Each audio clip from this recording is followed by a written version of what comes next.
መጽሐፈ ዜና መዋዕል ቀዳማዊ ምዕራፍ 14 የጢሮስም ንጉሥ ኪራም ቤት ይሠሩለት ዘንድ መልእክተኞችን የዝግባ እንጨትንም ጠራቢዎችንም አናጢዎችንም ወደ ዳዊት ላከ። ስለ ሕዝቡም ስለ እስራኤል መንግሥቱ ከፍ ብሎአልና እግዚአብሔር በእስራኤል ላይ ንጉሥ አድርጎ እንዳጸናው ዳዊት አወቀ።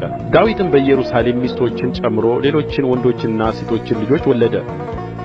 በኢየሩሳሌምም የወለዳቸው የልጆቹ ስም ይህ ነው: ሳሙስ፣ ሶባብ፣ ናታን፣ ሰሎሞን፣ ኢያቤሐር፣ ኤሊ፣ ሱኤ፣ ኤሊፋላት፣ ኖጋ፣ ናፌቅ፣ ያፍያ፣ ኤሊሳማ፣ ኤሊዳሄ፣ ኤሊፋላት። ፍልስጥኤማውያንም ዳዊት በእስራኤል ሁሉ ላይ ንጉሥ ሆኖ እንደ ተቀባ ሰሙ።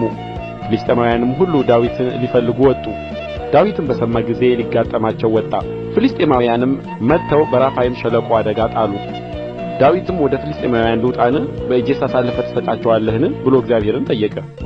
እግዚአብሔርም በእጅህ አሳልፌ እሰጣቸዋለሁና ውጣ አለው። ወደ በአልፐራሲምም ወጡ። በዚያም ዳዊት መታቸው።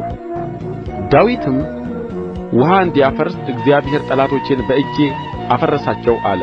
ስለዚህም የዚያን ስፍራ ስም በአልፐራሲም ብለው ጠሩት። አማልክቶቻቸውንም በዚያ ተዉ። ዳዊትም አዘዘ፣ በእሳትም አቃጠሏቸው። ፍልስጥኤማውያንም ደግሞ በሸለቆ አደጋ ጣሉ። ዳዊትም እንደገና እግዚአብሔርን ጠየቀ።